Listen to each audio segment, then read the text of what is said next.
it's a few slides, and I wanted to give an update on the work of the working group on communication and the future objectives and how it fits in with the workshop. So I'll try and be very brief. So as Monica mentioned earlier, the thematic working group on communication published two guidance documents, one on communication practices to the public, and one on prevention of shortages for healthcare professional and patient organization. I also wanted to quickly show you the results of a survey that was sent to you with the invitation to this meeting, and finally outline the next steps and preparation for the workshop. So, as you may know, this is the communication practice, the good practice guidance for EU authorities on public communication. And this was developed by the work by the task force under the previous mandate. It followed a mapping exercise of communication practices in the EU, and it gives guidance to authorities on good practices for communication to the public on shortages and availability issues in general. So yeah, it's basically its aim is to give guidance on who should communicate, the target audience, which format, what information, and when to publish.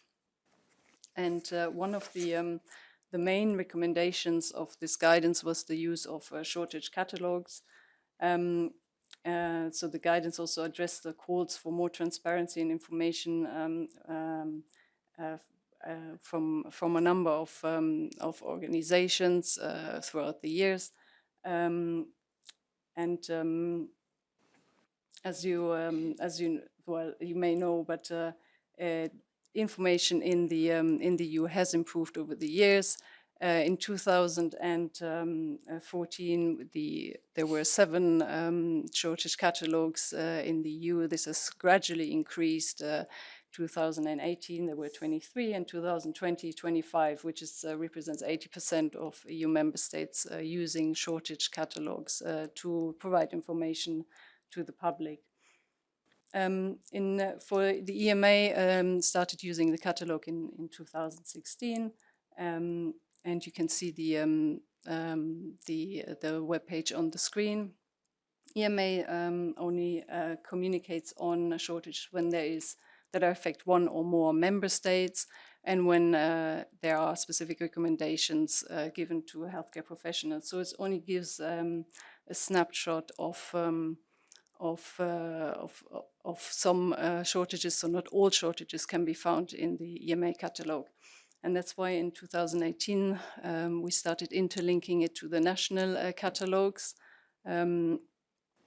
So while there is currently no one-stop shop for information on shortages in the EU, this web page will provide information to patients or redirect them to their national authorities to get information on shortages in the EU.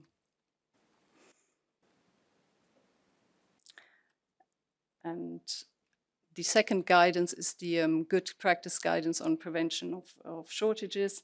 It targets healthcare professional and patient organizations.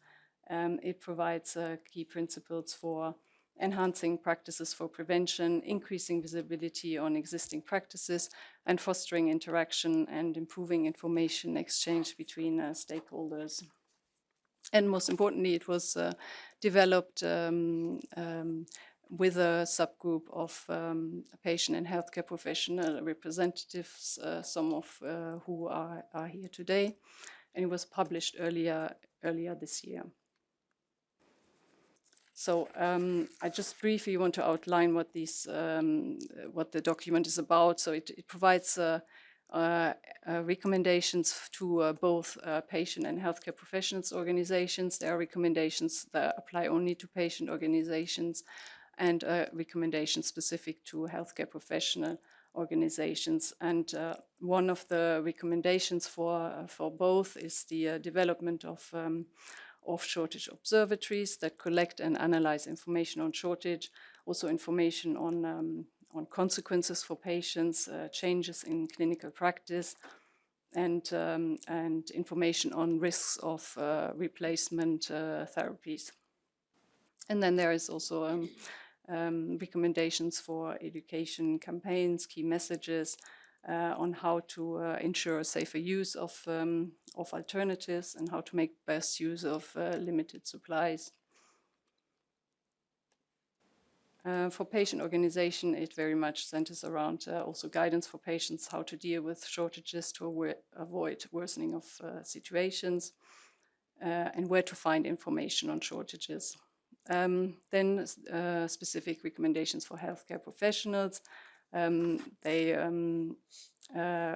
focus on liaising with authorities to ensure better access to data, including the use of existing electronic prescribing systems to automate detection and reporting. Just as an example, guidance on dose-sparing measures, dose reduction and interruption or restrictions in target patient groups. And then this is just to show you, the communication campaign that EMA had at the launch of when we published the guide, which really illustrates to promote the guide and also information on shortages. So coming to the outcome of the survey. So with the invitation, you all received an invitation to a survey. It was sent to all eligible organizations, and we asked you to also to kindly distribute it among your members. And the questions concerned the two guidance documents. In general, how aware you are of the document, and how the guidance has been used. So this is just to show you we had quite a number of responses from healthcare professionals, 114 from across the EU and 32 from patients, from a wide number of countries. The main ones you can see here.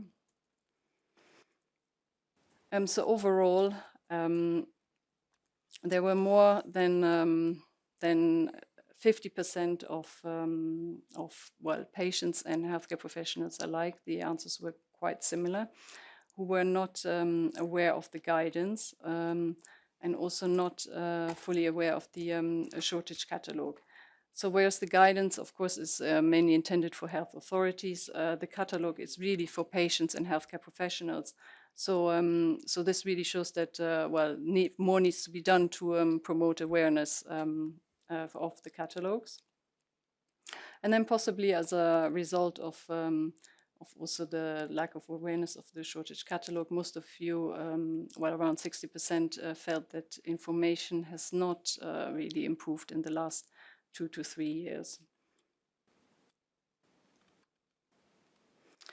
We provided the link to the EMA catalogue and also to the national shortage catalogues, and we asked you to rate the usefulness of the catalogue. And most of you rated the catalogue and gave it a rating of between 6 and 8 out of 10. So you found it generally useful. The majority felt that there was no information missing. However, 35% felt that there was some information missing, and this was mainly around alternatives and causes of shortages. And then this was more substantiated with some general comments provided. So very often you said, yeah, the catalogue is not known enough. And there were also other comments about access to the catalogue, which wasn't always straightforward, and also the need for the data to be integrated with the prescribing softwares. In terms of the good practice guidance for prevention of shortages, Again, a similar percentage of patients and healthcare professionals were not aware of the catalog, the guidance. And of those who were aware, quite a few indicated that they had implemented some recommendations. But the details were not fully clear, and we will have to follow up on this to understand what recommendations were implemented. So we will have to come back on this. In terms of the future for the guidance documents, they are central to the work program of the task force, which you can see here on the screen and which is published.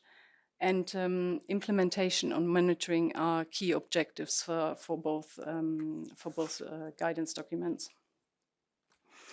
So in preparation for the workshop and also, well, for the future, we would need your help to actually promote the awareness of the catalogues and make it more widely known.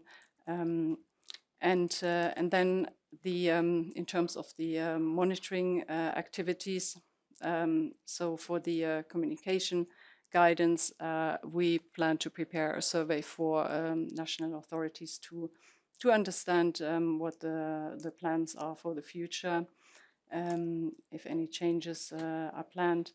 And we would also like to use case studies to see how the catalogues are used, or actually how specific shortages are reflected in the catalogues. And then for the good practice guidance, it may be useful to discuss in more detail specific recommendations and get the view from you also in terms of priorities, particular needs and obstacles that you see with these. So that may be through a survey or through particular discussion forums. And maybe I'll stop here and see if you have any comments or feedback. Thank you.